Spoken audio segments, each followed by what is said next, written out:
प्रतिकृतिकरण। क्या पढ़ रहे हैं? डीएनए प्रतिकृतिकरण। डीएनए का रेप्लिकेशन। क्या पढ़ रहे हैं? DNA replication. डीएनए रेप्लिकेशन में क्या होता है? एक डीएनए से दो डीएनए का बनना। कितने डीएनए का बनना? दो डीएनए का बनना। वो क्या कहलाता है?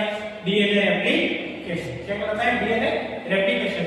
डीएनए रेप्लिकेशन में हम देखते हैं हमारा जो डीएनए है, ये डीएनए तो क्या कहलाता है? पैतृक डीएनए। क्या कहलाता है?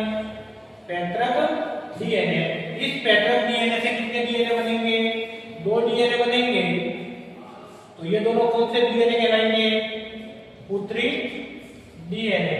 अब यहाँ पे हम देखते हैं हमारे पैतृक डीएनए से क्या बन रहे हैं? दो पुत्री डीएनए बन रहे हैं। तो इस डीएनए की बनने की जो प्रक्रिया है अपनी, ठीक है, तो डीएनए रेप्लिकेशन की जो विधि है, उस विधि को क्या बोलते हैं? अर्ध संरक्षी विधि। क्या बोलते हैं?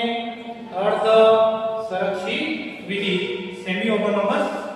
ठीक है। अब अर्ध संरक्षी विधि जो होती है, इस विधि में होता क्या है समझना। अर्ध संरक्षी विधि में क्या होता है? एक डीएनए जो होता है, उस डीएनए से कितने डीएनए बन रहे हैं? दो डीएनए बन रहे हैं। हमारी डीएनए की श्रृंखला में हम देखते हैं तो पहली संरचना ये है, दूसरी संरचना ये है। इस डीएनए से हमारे कितने डीएनए बन रहे हैं? दो डीएनए बन रहे हैं। तो जो हमारा पहला डीएनए की श्रृंखला जो थी वही रहेगी, और दूसरे डीएनए की श्रृंखला जो है वो वही रहेगी। परंतु यहाँ पे जो डीएनए हमारा बन रहा है, आधा नया बन रहा है।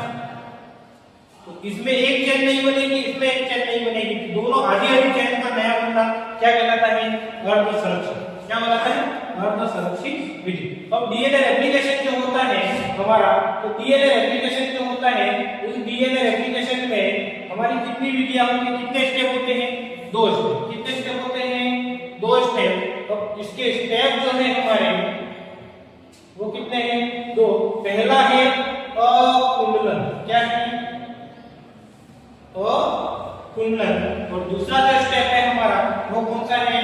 नई श्रृंखला का निर्माण। क्या है? नई श्रृंखला का निर्माण, न्यू चेन का फॉर्मेशन। समझ में आया? तो हमारे डीएनए रेप्लिकेशन में कितनी स्टेप होते हैं? दो। पहला कौन सा है? अकुंडलन। दूसरा कौन सा है? नई श्रृंखला का निर्माण। तो यहाँ पे हम देखें तो अकुंडलन क्या है समझना। पहला जो है हमारा अकुंडलन। अकुंडलन में क्या होता है? हमारी जो डीएनए की श्रृंखला होती है, इस प्रकार डीएनए की श्रृंखला होती है, इस डीएनए की श्रृंखला की दोनों पॉलीन्यूक्लियोटाइड चेन को तोड़ने का काम जो होता है वो किसमें होता है? अब ये तो हमारी पॉलीन्यूक्लियोटाइड चेन थी, इन दोनों चेन को तोड़ने का काम जो किया वो किसने किया गया? अकुंडलन की प्रक्रिया में। यहाँ पे तीन एंजाइम होते हैं, दो एंजाइम और एक प्रोटीन होता है। तो तीन चीजें जो होती है काम आती है हमारी। सबसे पहला एंजाइम कौन सा होता है हमारा? कौन सा होता है? Helicase enzyme. कौन सा एंजाइम होता है? हेलिकेज। दूसरा कौन सा होता है? टोपो आइसोमरेज। कौन सा एंजाइम होता है? टोपो आइसोमरेज। और तीसरा जो हमारा होता है वो क्या होता है? SSB protein. क्या होता है? SSB protein.